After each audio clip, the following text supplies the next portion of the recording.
Nice haircut, Lopeye. Thanks, mate.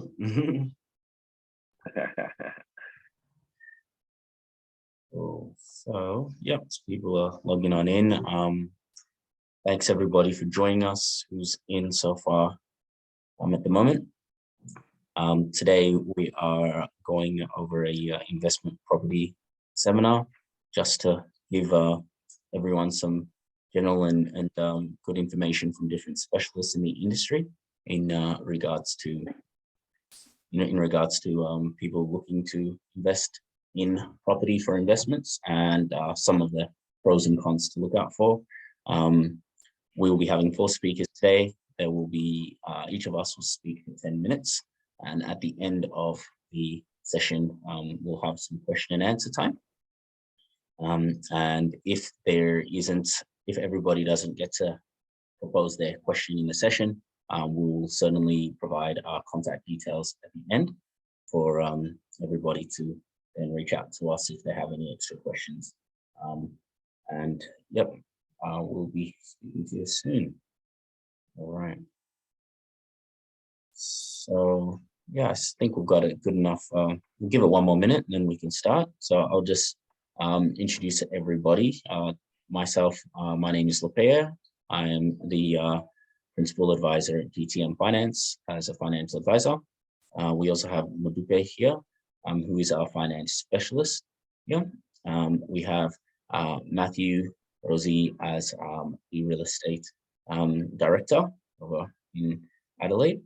And Modupe is in Melbourne, and I'm also in Melbourne. And we also have Onis here, who is our buyer's agent, who's based in Sydney as well. So a bit of a spread around the country. So yeah, I think we're good. It's good enough to start. So I'll pass it over to Onis first. Before I pass it over to Onis, I'll quickly explain this general advice warning. Any advice from this webinar is of general nature only and has not been tailored to take your personal objectives, financial situations, and needs into consideration. Please seek personal advice prior to acting on this information. Any advice from this webinar has been prepared without taking account of objectives, financial situation, or needs. Because of that, before acting on the advice, you should consider the appropriateness to you having regard to your objectives, financial situation, and needs. All right, so I'll pass the sharing to Onis. Multiple participants can share. Onis, you can go ahead. There you go. Go ahead, Onis. So can you see my screen now? I just want to confirm. Yes, we see. Yep. Okay. Awesome. All right, guys. Thank you very much for joining today's session. I'll just let my screen finish loading. Awesome. So my name is Onis Asari. I'm the founder and director of Widow Property Group. So we're a borderless buyers agency. We buy all across the country, and we also help owner occupiers in the inner west of Sydney. Just before I continue, essentially what a buyer's agent is we really support property investors and take the burden off them in terms of time and research, and we do all of the grunt work for them to help them source these properties, investment properties around the country. So essentially, you can think of it as simply outsourcing the whole process of finding an investment property to someone that does it day in and day out. So that's what a buyer's agent is in a nutshell. So we work for you, and we have a fiduciary obligation to serve you. So just touching on investment properties and how you can best find an investment property. That's what my segment is about today. Just an overview of the market. So not all markets are equal. Property markets are cyclical in nature, so they have peaks and falls. And essentially, what we're typically seeing now, it seems that we are at the boom stage of the property market cycle in certain markets. So the characteristics of that is shortages of tradespeople, media hype, more buyers than sellers, and lower rental yields and high confidence. So I just want to highlight that to you guys when looking at properties. And in terms of real estate and property investing, the pros and cons of investing in property is one, the benefits are it's tangible, there are tax benefits involved, you do get long-term returns, you can access your equity in your property, you can leverage finance to purchase property, and if you're buying a standalone house, you have more decisions within your control in terms of renovating and any value add. Cons of purchasing property is stamp duty implications, the taxes involved. There's no guarantee, of course, that your property will go up in value, but the trend is that property does increase in value nationwide over time. Equity isn't guaranteed. You need to maintain the property, and not all land is equal, so not all price growth is equal across the country.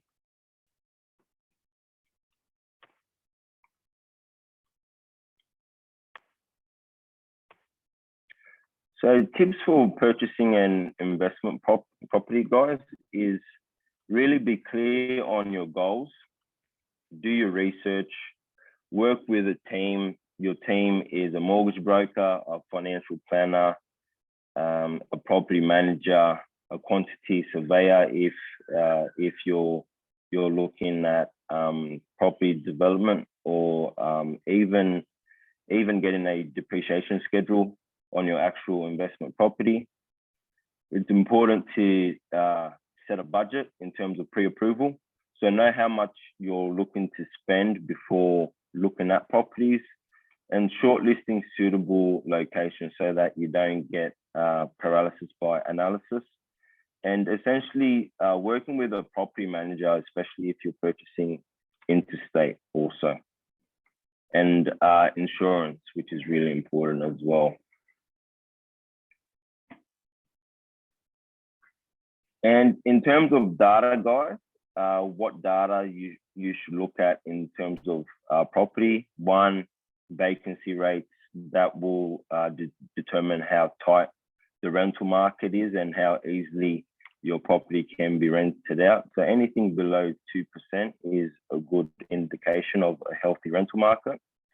Sales volumes versus listings, unemployment rate, which is a factor that can determine the health of the economy of a certain market. So if it's typically low, means that everyone's in the job field working, so they can pay rent. Government spending in an area, historical growth, if that area has got growth of over 10%, it's a great indication also, and wage and income growth. So developing an investment strategy, guys. So there's multiple facets to this, and it's not a one-size-fits-all solution. So a few strategies are development, renovating, subdivisions, and strata titling. Property options as well. And there are buying and holding strategies where you simply buy a property and you hold it for the long term.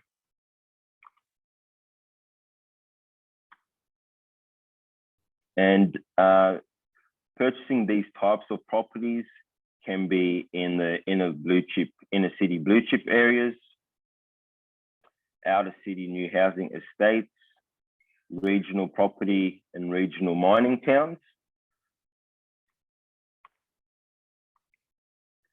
And the types of properties, the types of dwellings you can look to purchase are established houses, new house and land packages, townhouses, apartments. And another point, guys, that that is attractive to a lot of investors is off-market properties. So this slide just gives you some hints and ideas on how to have access to off-market deals. So real estate databases typically have access to these properties, whereby real estate agents will put you on their database and send these out to you, whether it's on a monthly or quarterly basis. Developing real estate agents and asking real estate agents if they have any off-market properties available. That's a great way to gain access to these deals. Right, guys, and the big one is how to find an investment property. So really, there is a method to the madness. So there's a few factors that I want to point out. And really, you look for the suburb with the highest disposable incomes as per your pre-approval. And a research tool that you can find these incomes on is census data and id.com.au. Look for properties in suburbs where the demand is high for housing. So there's a great tool that's called dsrdata.com.au, and you can assess each suburb by a demand to supply ratio. Look at properties that have got a 9 to 10% growth for the past 10 years. Look at property with a high walk score, which means the walkability of that suburb. Is it close to cafes, hospitals, shopping centers, and the like, amenities? Look for properties in catchment areas that have very high rankings and prestigious private and public schools, depending on your budget. Look at properties that are sought after. So again, trendy cafes, fashion shops, gymnasiums, and lifestyle areas. And try to avoid purchasing in areas that have lending restrictions, because one, it's a headache, and a great tool to navigate that is qbe.com and ge.com.au. Also, look for properties that have the highest level of development and redevelopment restrictions. So height restrictions is a massive one. So in case you purchase a property whereby it has a high level of apartments, it can really deter your investment goals if they're building more apartments later on down the track or adding several house and land packages. And also look for properties that do have a brand name associated with it, so architects and builders also.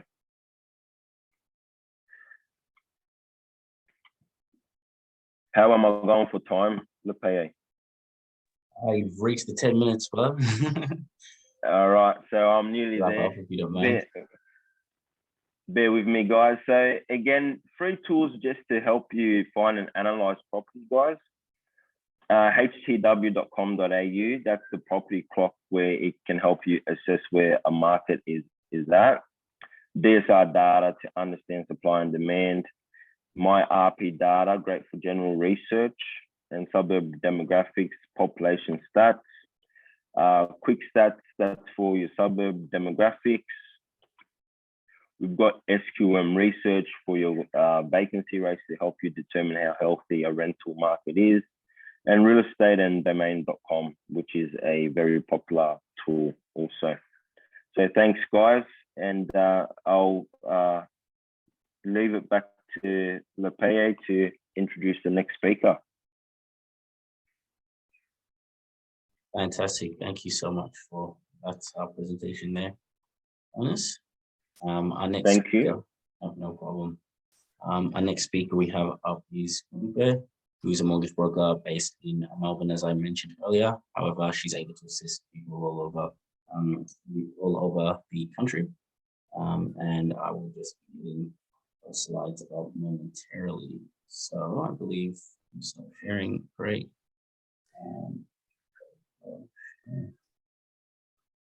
Perfect. Hi, everybody. Good evening. and thanks Lopeye for the introduction. I am Modupe Oyikomi, and I'm the lending specialist for GTM Finance. Thank you so much for coming on this evening. You could be anywhere else, but I love the topic investment property, and I love to learn more as well. And I will just be talking about the finance aspect. So Modupe is my name, like I mentioned before. I specialize in looking after people who are looking to get into their first home or get an investment property, or people who even have their property already and are looking to refinance their property. Next slide, please. A lot of people ask these questions a lot. Why should I speak with a mortgage broker? Why can't I just approach my bank that I bank with? In general, a mortgage broker has a responsible lending right to all their customers. So I work with over 30 lenders, and I'm able to provide you with the best alternative that suits your situation. Everybody's situation is different. And as of date, 66% of new loans written today are being written by mortgage brokers. A bank will usually sell you their products, whereas a mortgage broker would provide you with different lending options with over 30 lenders. And a mortgage broker also saves you time. We do most of the paperwork for you, and we help you throughout the journey. Next slide, please. So why invest in property? Onis already mentioned this as well. There are pros and cons to investing in properties, but why should I invest in a property? We all can bear witness over the past couple of years on how the property growth has gone in Australia at large. And people who invested in property 3 or 4 years ago, they've been able to, have this property boom themselves. So the potential capital growth that comes with investing in property is one of the advantages of investing in property. Also, there's ongoing supplementary income. There's passive income that comes with investing in property as well, depending on where you buy and what sort of lending you have as well. And tax benefits. Yep, I'll leave that to the financial advisor to talk better on the tax benefits that comes with investing in property. So yep, buying your next home, what next? What do we do? You've done this before, you've bought your first home maybe, but it's different this time. So unlike your first home, it might be easier to get money for deposits for an investment property. Of course, in addition to the savings you might have, and also depending on what sort of property you're looking to buy. And this can happen by using equity in your current home. So for example, if my home is worth 500,000 and I still owe about 200,000 on it, I could have access to 80% of 500,000, which is 400,000. So my equity would be 200,000 that I owe subtracted from the 400,000. So I have 200,000 equity. So next slide, please. So what exactly is equity? Equity is the difference between the value of your home and how much you owe in it. So the value isn't necessarily what you paid for your home, as it may be worth more. So if 5 years ago I paid 500,000 for my home, it may be worth maybe 600,000 or 700,000, depending on what the market has done in that suburb. So depending on what the equity is, the bank would usually not allow you have access to 100% of the equity you have on your property. So they would allow you have access to maybe 80%, and depending on what you're looking to get as well. Next slide, please. So let's take the first step, calculating how much I can borrow, because you might have all the equity in your property, but you would also have a borrowing power, which might restrict you. So factors that would influence your borrowing power would also depend on the lender you apply with. Generally, the lenders would take into account your annual income, your monthly expenses, which also includes the proposed investment property expenses, your current interest rate, the type of repayment you're paying at the moment and what you would pay in the future, which could be principal and interest or interest only, the loan term, as well would also determine your borrowing power.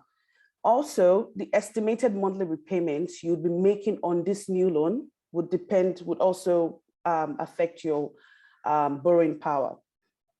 Next slide, please.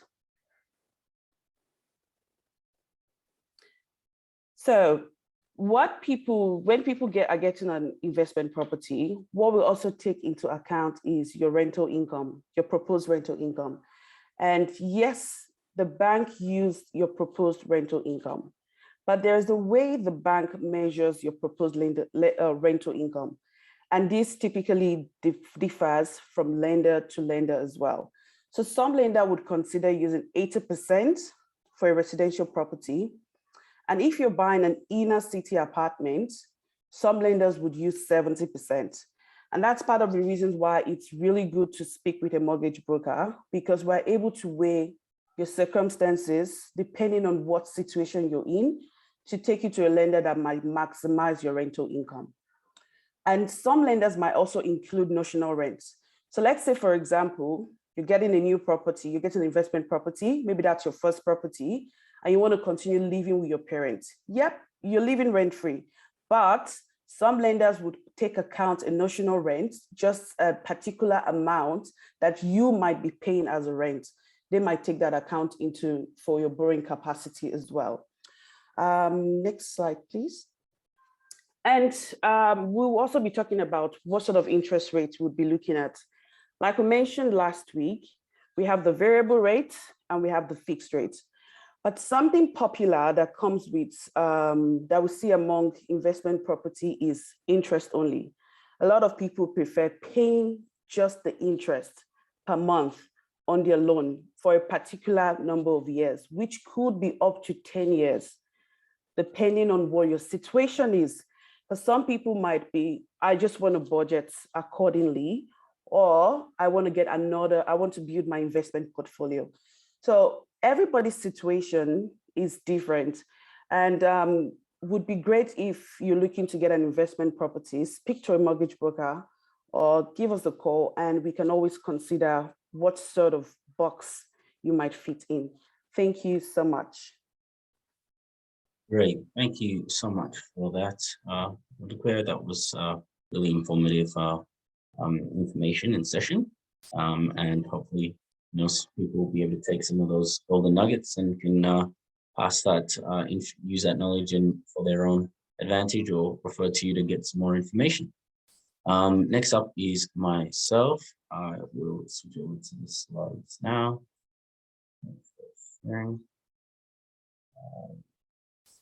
Yep, you guys see my screen? Is it up? Yep. Good. Okay. Slide. So a bit about myself. I am a financial advisor, and my qualifications is Bachelor of Science, Diploma of Financial Planning, Master of Finance degrees, and SMSF Specialist Accreditation. What does a financial advisor do? We assist clients with their personal insurance needs, which covers life cover, total permanent disability, trauma, income protection.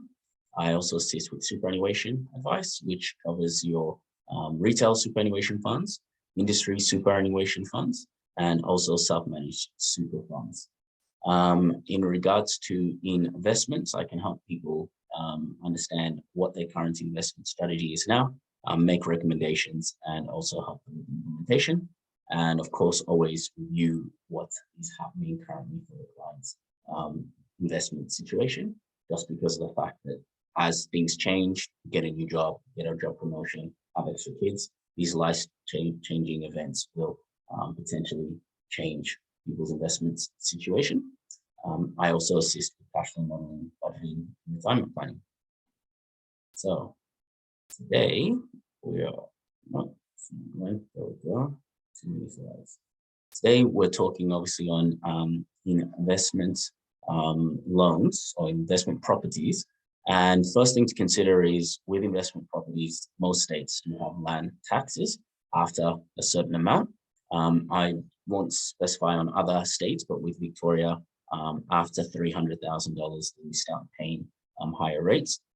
For example, if you're properties values of the land is 300 to 600, it's 375 plus 0.2%. If it is between 6 to a million, then that jumps up to 975 plus 0.5%. So clearly, as you see, that is more than a jump of 100% from the 600 mark up to the $100,000, up to the $1 million mark. So certainly a lot of people look and strategize and potentially look at other states, consider other states due to the tax, land tax implications that can have. Another reason why a lot of people look at investment properties is due to the fact that there are some depreciation deductions that may be applicable. Investment properties expenses can be deducted from people's income tax. These is for properties that are less than 30 years of age, some 30 to 40.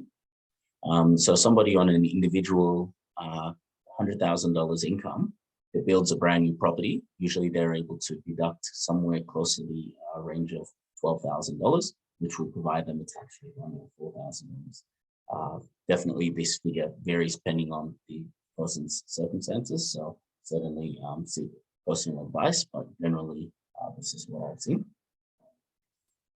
Another thing that people always wonder about and that comes up with investment properties is negative gearing. A lot of people don't understand exactly what it is and how it works. Essentially, negative gearing is when you're investing borrowed money where the results of the investment is an annual loss, which can be tax beneficial. So to give a concrete example, if you have an investment property that is giving you a rental of $25,000 a year, and the interest on the loan and expenses is $20,000, you are essentially still making $5,000 extra in your pocket. However, when you add the depreciation on the property, if it's $10,000 in this example, that will still make you cash flow positive in your pocket, but negatively geared on paper. Because as far as the ATO is concerned, you've made 25, but your cost basis was 30 due to the depreciation. So even though you've had 5,000 in your pocket, you still were able to get an extra 5,000 deduction in your tax returns. The next thing corollary to negative gearing is positive gearing. You don't hear too much about positive gearing in the news because a lot of people just talk and I guess discuss the negative gearing aspects and what opportunities are available with that. Positive gearing is exact opposite, where that investment borrowed money is making a profit after the expenses. So in this scenario, the investment property is providing with $35,000 a year in income, and the interest again with loan and expenses is $20,000, which is providing the person with a $15,000 profit, and then with the depreciation being another $10,000, that's giving them another $10,000 that they're deducting on taxes. So that is where it's positively geared, because cash flow, they're earning an extra $15,000, and then they're also going to be able to do the additional depreciation deduction. So both of those are able to use together. So a lot of people will wonder, if that's the case, why would anybody prefer to negative gear over positive gear if positive gearing provides you with more income than negative gearing? And the answer to that, for some circumstances I've seen, is due to the fact that most places or most investment properties, or properties for that matter, that are negatively geared cost more than the ones that are positively geared. And the ones that are costing more, they also usually historically increase at a much higher rate than the lower price properties.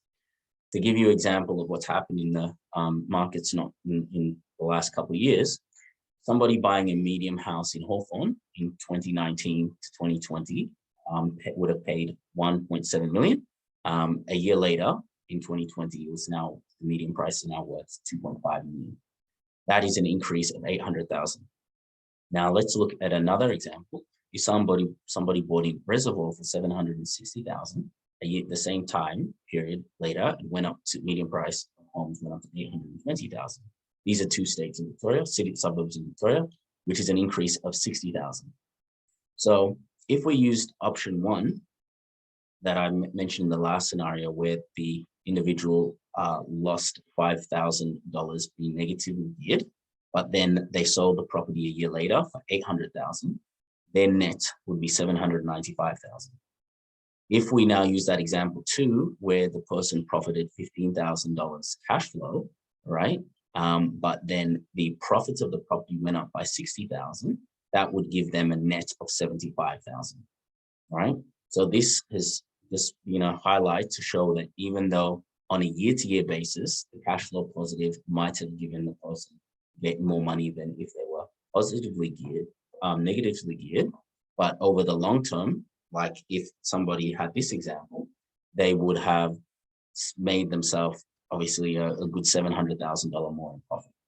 So that is where people need to weigh their options and understand, like the things what Onis was saying, as far as knowing what returns the areas are receiving, etc. Because all of these things need to be juggled together to make that decision. The other thing I would like to touch on, in addition to negative gearing and positive gearing, is the yield. So generally speaking, the more expensive a property is, the lower yield that you will receive, because you're paying so much for it and the loan is so high, right? So to give another concrete example, if somebody has a $500,000 property and they took a $500,000 loan and they're receiving $20,000 a year on that property, that would be giving them 4% return. That is, though, a gross return and not a net return, because that return did not include the cost that they're paying to borrow that money. So if you're paying 3% on that $500,000 loan, that would be $15,000 in costs you're not recovering, which you'll then subtract from the $20,000 the person received in rental income. 20 minus 15 is 5.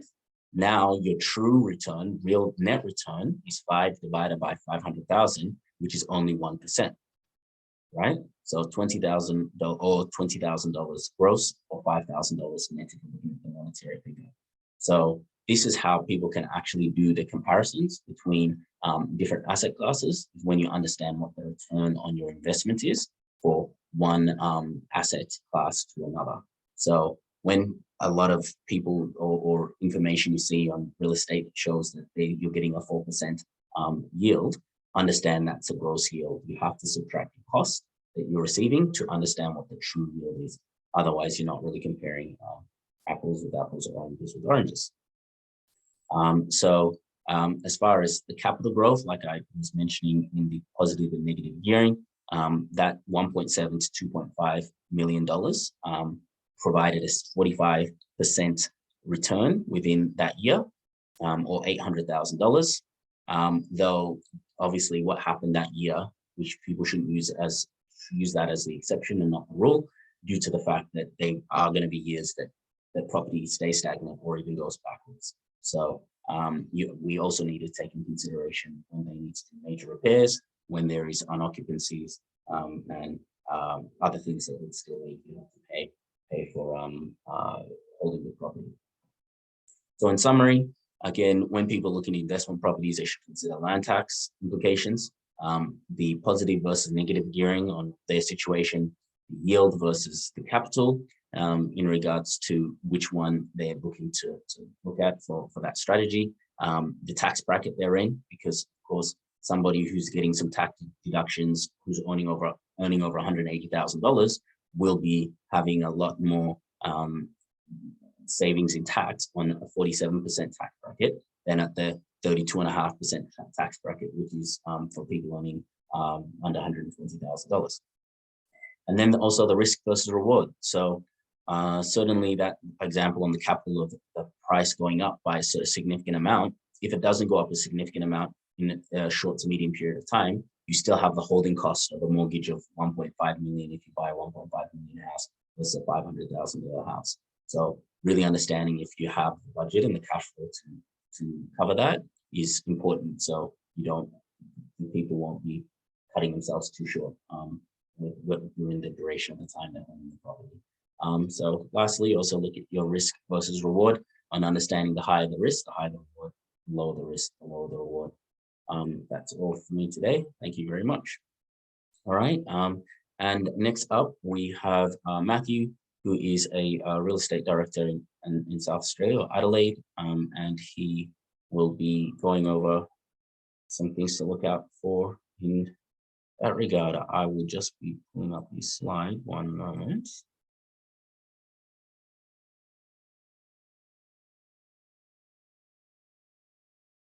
Okay, would it be okay if I shared my screen? Because I do got a lot of clicking through. That's all right. Yep. My presentation. You're allowed to share, so go ahead. Okay.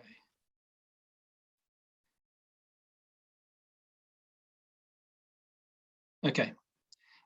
So yeah, thanks for that introduction, and thanks for everyone for having me. My name is Matthew Rosie. I'm one half of Rosie and Rosie, together with my sister Kate. We are a specialist real estate agency based here in Adelaide, and our focus is on helping people who want to invest in property. There's two services that we offer at Rosie and Rosie are investment property advice and property management. So helping people determine what the best type of property is for them based on their goals and circumstances. And then, of course, managing that property for rent and finding them good quality tenants and managing the ongoing maintenance and bills and so on. The process that we take our clients through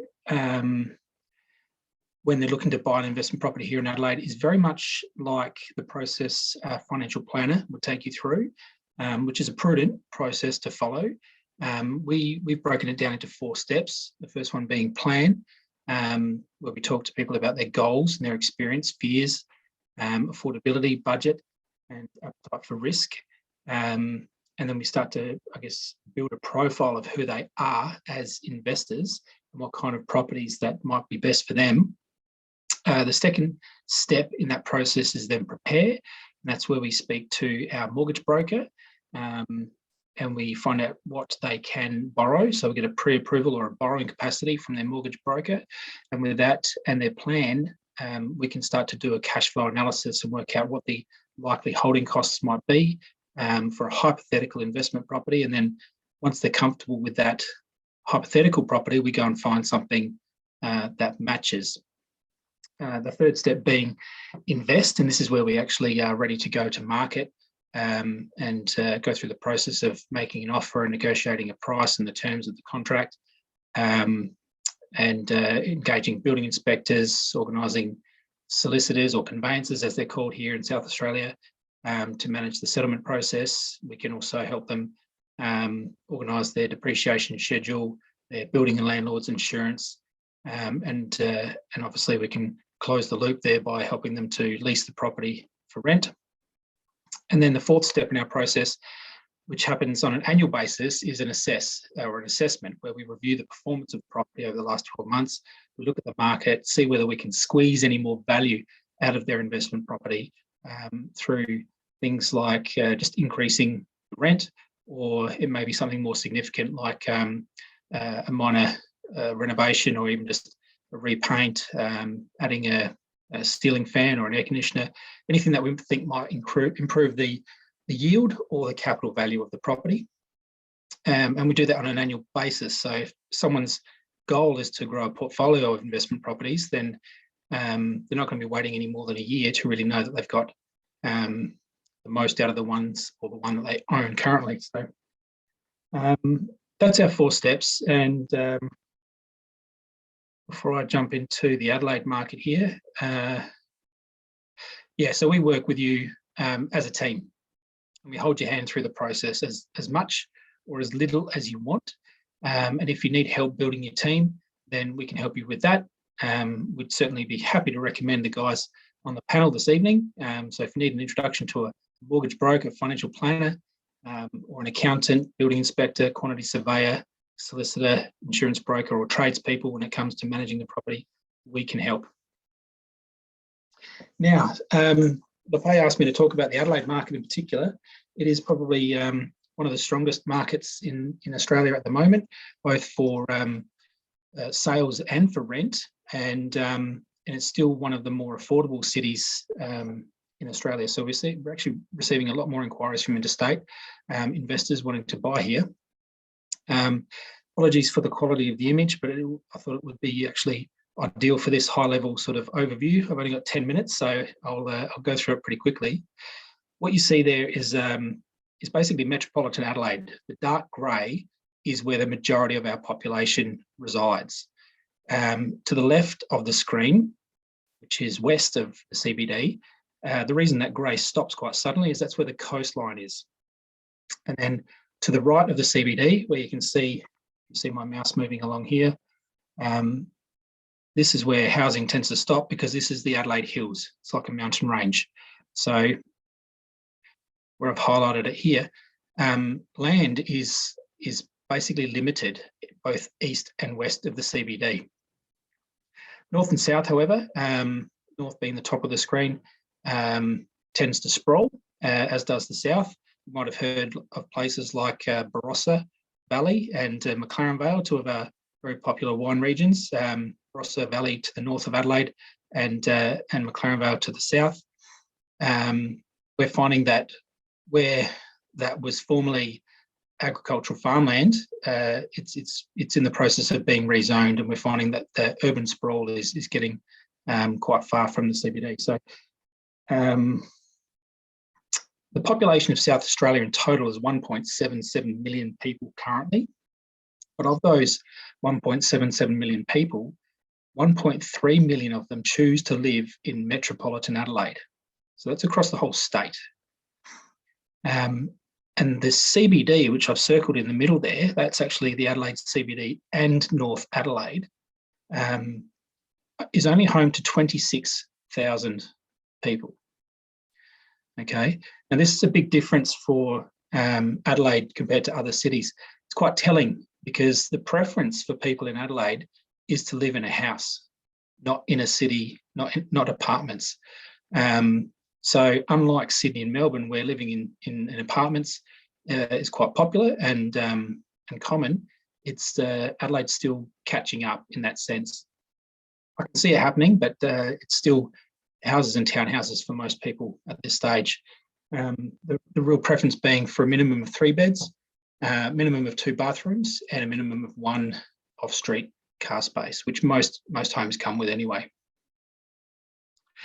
So what most Adelaideans, as we call ourselves, look for when we're buying, renting, or investing in property here is proximity to the CBD. Ideally, if you can afford it, you'd buy in one of the popular public school zones. I've highlighted it in yellow there. Most of Adelaide's most popular public school zones are located on the inner east and inner south of the CBD. And suburbs in those school catchment areas outperform the rest of the market.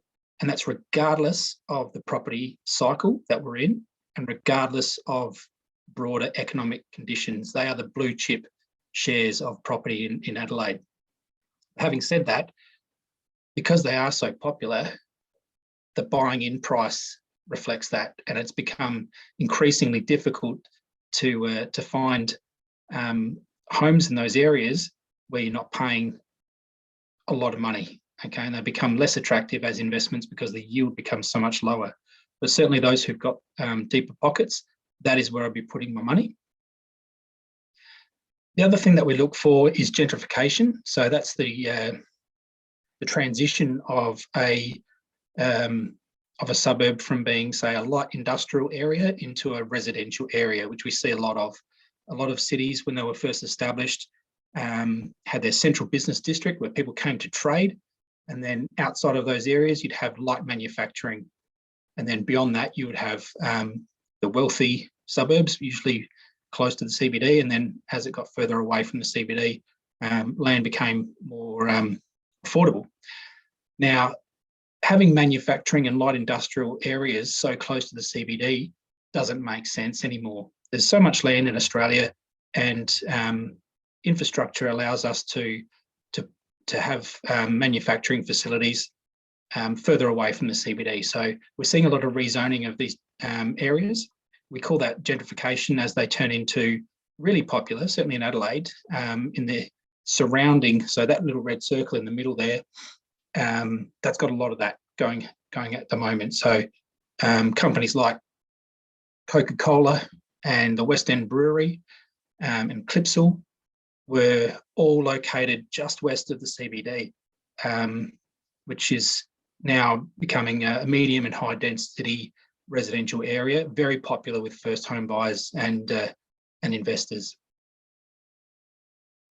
The other thing people in Adelaide look for is infrastructure. Because the majority of Adelaide's work is in the CBD, and because Adelaideans like to live in houses, that commute to and from the city is important. There was a time where Adelaide was known as the 20-minute city, because you could live more or less anywhere in metropolitan Adelaide and get to and from the city in 20 minutes. Now that's probably more like 30 minutes now. But as urban sprawl, north and south, continues, infrastructure like improved roads and public transport networks has become increasingly more important. And so that's one of the other things that people look for when buying or renting or investing in Adelaide. So just to go through some other things, I've cleared the screen, and things that drive growth. This is not always unique to Adelaide. A lot of these things will be common. Onis would see these in other cities as well in his research. Population growth, limited supply, all that sort of stuff drives growth in property, low interest rates, etc. But talking Adelaide specifically, the things that drive property values is the proximity to the CBD, which I've discussed.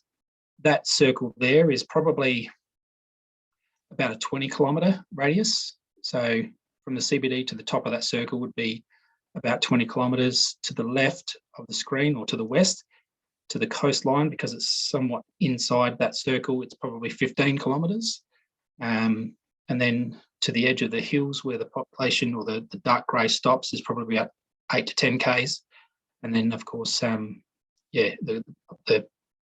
dark grey sort of continues beyond that, north and south. As I said before, the other major growth drivers for Adelaide is that public school zone area. There is other public schools in that metropolitan Adelaide circle there, which I haven't highlighted, but there are about 4 or 5 very popular public schools in that yellow patch, which is why I've just put a square there. Now, if people can't afford to buy within that 20 to 25 kilometre radius, what we tend to look for is more affordable options that have other growth drivers like industry. So that red circle in the top left of the screen now, that is circling the ship and submarine building or defence industry, which is going through a bit of a boom in South Australia at the moment. I haven't circled it, but just to the right of that and just above the bigger red circle, we've also got more defence in the Edinburgh Air Base. A lot of money being spent there, a lot of people coming from interstate who work for defence, wanting to live in those areas. Gentrification, so I mentioned that before, that circle just around the CBD, which is going from light industrial to residential. And then lastly, we've got rezoning. Well, not lastly, but the next one is rezoning. So it's kind of intertwined with gentrification, but the circle to the bottom right of the screen there is around a place called Mount Barker, which was previously a town surrounded by agriculture, farmland, and it's fastly becoming Adelaide's next satellite city. So Adelaide doesn't really have, or South Australia doesn't really have a satellite city, but Mount Barker is fast becoming that. It's got its own CBD, it's got its own economy, and yeah, beautiful countryside that's being rezoned into residential. Lots of beautiful established trees. It's a real hill change, and there's people who still commute to and from the CBD from Mount Barker if they're not actually working in Mount Barker. So that also leads me to the next one, which is infrastructure. So all of these blue arrows here are roughly representative of some of the major transport corridors around Adelaide. From the top of the screen to the bottom of the screen, in almost a straight line, you'll see there's 3 arrows. That's an ongoing project which is entering into its final stage, improving this north-south corridor, which has forever been probably the worst road in Adelaide, South Road, which meets up to Main North Road to the north and to the Southern Expressway in the south. But Over 15 initially, minutes, Matt, just wrap up, please. Sorry, mate. Yep.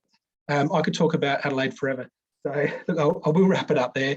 In summary, though, the real 4 main key points, if you're buying in Adelaide, buy as close to the CBD as you can afford. Preference houses over townhouses. Preference townhouses over apartments. And the further out you go, if your budget means having to go further out from the CBD, make sure you're looking at that infrastructure. Thanks. And if you wanted to talk further, there's my contact details. Fantastic. Thank you so much for that, Matthew. I think that's the best summary I've had of the Adelaide and South Australia market probably to date. So do really appreciate that. And the rest of our speakers as well, Onis and Modupe, thank you so much. So now we'll open it up to some questions, probably another 10 minutes of questions if we have up to 10 minutes of questions. Again, if for some reason we don't get through all the questions, then I'll provide our email addresses. Matthew, if you can let me switch back to my screen, I have a contact details on mine. Thank you. And yeah, people start sending you messages in at the moment. Go ahead. Don't be shy.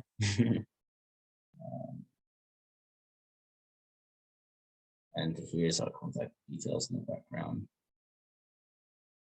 Okay, chat. Do you have any messages? No messages yet, right, guys? No. Don't be shy, guys. Come on. All right, while we're waiting for some people to, okay, there we go. If yours was a direct message to myself, if you're just starting out, what areas should we be looking at in New South Wales? So Onis, you might want to answer that one since you are local in New South Wales. And I'm just gonna do chat with everyone. This came to me. Go ahead, Onis. Yeah, okay, it was really broad. Starting out, well, since the topic of discussion today is investing, if you're starting out, there's great opportunities in the Central Coast region, in Newcastle, the Hunter Valley region also. Where else in New South Wales? You can consider regional New South Wales also.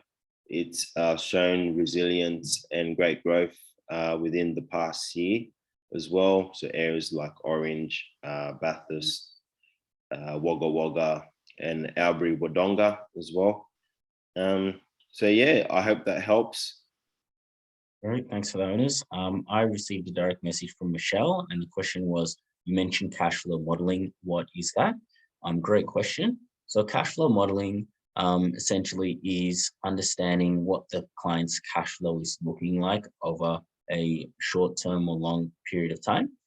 So to give example, if individual is earning $100,000, spending $20,000 in taxes, and then having an extra $50,000 in expenses, that would leave their incomings 100, outgoing 70, and cash flow at 30. So if the individual is saving 30,000 a year and they want to save a 10% deposits on a $500,000 property, from that cash flow, I'm able to do the cash flow modeling to show them that at $30,000, which would be approximately 10% of 500,000 is 50,000, sorry. So around a year and a half would be when they will have, or 10 months is when they'll have around that $50,000, which will then show them that they're now in the position to pay that 10% deposit for a $500,000 property. Also, another thing I can do with cash flow modeling is, in addition to showing clients how they're tracking now to the future, I can also add different variables. So let's say they've got a property and now they buy an investment property.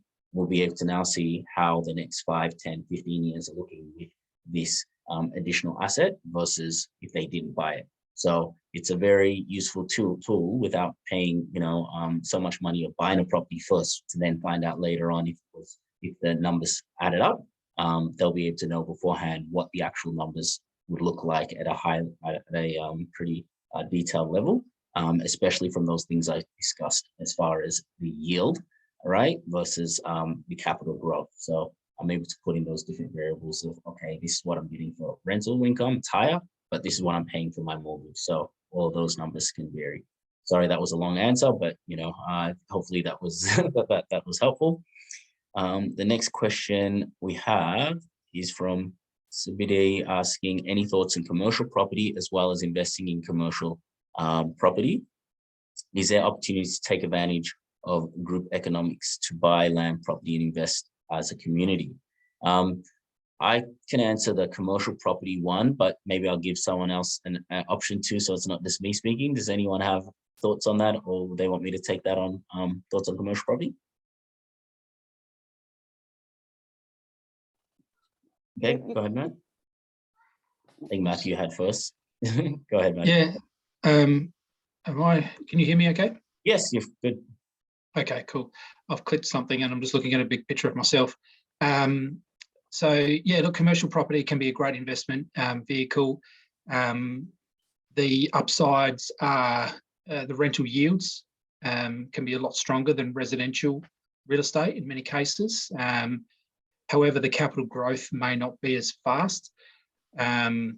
So I generally look to promote commercial property to someone who's already got an established portfolio of residential and needs to diversify.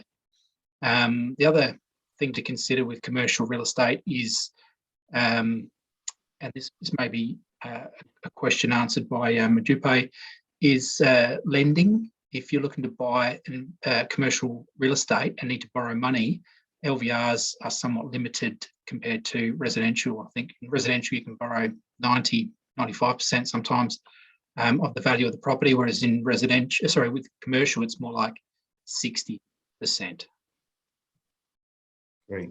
Thanks for that, Matthew. And just to add on top of that, yes, it certainly depends on the type of commercial asset. At a professional development day we attended end of last year, some of the BDMs at some of the lenders said that for medical practices, they treat them like gold. They let them borrow up to 100% of their of LVR without any deposit down at all. So it certainly depends. What also, in addition to that, you do get high yields usually for commercial. The yields are higher.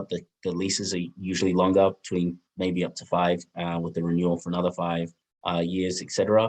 But then there's a lot more expenses that might need to be upheld that are passed on to the tenants. But there can be longer periods of unoccupancy. So certainly it's a good option to consider if you have that risk appetite. And for advantages of group economics to buy land and property and invest as a community, yes, certainly that is an option that people do look at. However, there is, of course, extra risks that are done with that, especially if, let's say, somebody's doing $1.5 million project. If that project is even extended for an extra 6 months from what they anticipated, that can be an extra $50,000 to $80,000, in costs because of the holding costs and the usually high interest rates. And there's just a lot of moving parts. So it's certainly something, again, for people to consider, but, do your due diligence and it's probably good to speak to other people who have been engaged with buying within a community or outside of their own family. Okay. Any other questions? That was the last one that came on. So while I'm waiting for another one, I guess. All right, so I got a direct message from Eric, and his question was, which is more beneficial and profitable, buying a house and renting it out, allow tenants to pay mortgage, or buying a house and selling it when property prices go up? I'm just trying to make sure I understood the question. Buying a house and renting it out to pay the mortgage and selling it when it goes up. Well, that's not really a comparison. You're just saying that should you sell it when it goes up compared to what? You haven't said what's that compared to.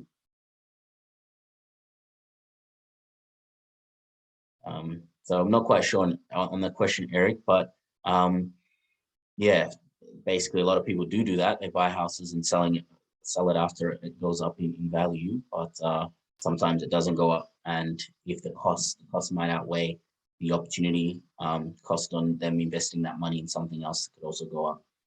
So what I didn't talk on in my slides is what we call in finance called IRR, investment rate of return. And basically what that means is what type of return your money's getting in whatever asset you're putting it in. And usually the objective is to try and get an IRR, internal rate of return, higher than what the cash rate is on inflation. Because if you're not, then that means your money is not keeping up with the rate of purchasing prices and purchasing powers. So getting a positive yield higher than CPI means you're keeping up with that. If you're not, then that means you're not. And each different asset class, whether it's property, bonds, commodities, shares, whatever it is, has a different IRR, and that's always changing depending on what's happening in the markets. Awesome. So I guess since we have no other questions, sorry, I didn't put it into the last slide with our contact details. That's the slide I meant to sit it on. I'll leave it on there for just another minute. I just got the thanks from Eric. And yeah, this is our contact details here. If for some reason you don't get anybody's number or you do need to reach out to any one of us, feel free to send any of us an email, and we'll be happy to provide you with any more information that might be relevant. And I'll take this last question from Michelle since it just came in then. There's a type of insurance you need as property investor depending on your circumstances. Maybe I'll pass that on to Matt since he deals with renting out property, if that's right. Yeah, I don't see the question, but if it's about insurance to do with your rental property, there's two types of insurance you need, building insurance and landlord's insurance. Unlike with your own home, you don't really need to take out contents insurance unless you're actually furnishing the investment property. But yeah, although landlord insurance is optional, you may want to look closely just to make sure that yeah, it's a tax deductible expense. It's about $300 a year. It's cheap when compared to not having it and something going wrong. So we always recommend it. I can only think of one time where I've said to a landlord, maybe don't bother with it. And that was when they just purchased an investment property that we have been managing, and they intend on moving into it in the next few months. And I'm very comfortable with the tenants that are in there, and I don't expect anything to go wrong. So that's the only real exception to the rule. I'd always otherwise recommend building insurance and landlord insurance. Fantastic. Thanks for that answer, Matt. So yeah, that would conclude for the evening tonight. Thank you so much, everybody, for attending, and also thanks all of our panel, Onis, Matthew, and Modupe for speaking tonight. Hopefully you found it valuable, and we will reach out by email for the next sessions or the next series episode in the series. And if you need to reach out to us, feel do. Have a nice weekend. For those who have a long weekend, enjoy the extra day after tomorrow. And yeah, all have a good night. We'll speak to you soon. Take care, guys. Bye. Thanks, guys. Bye-bye.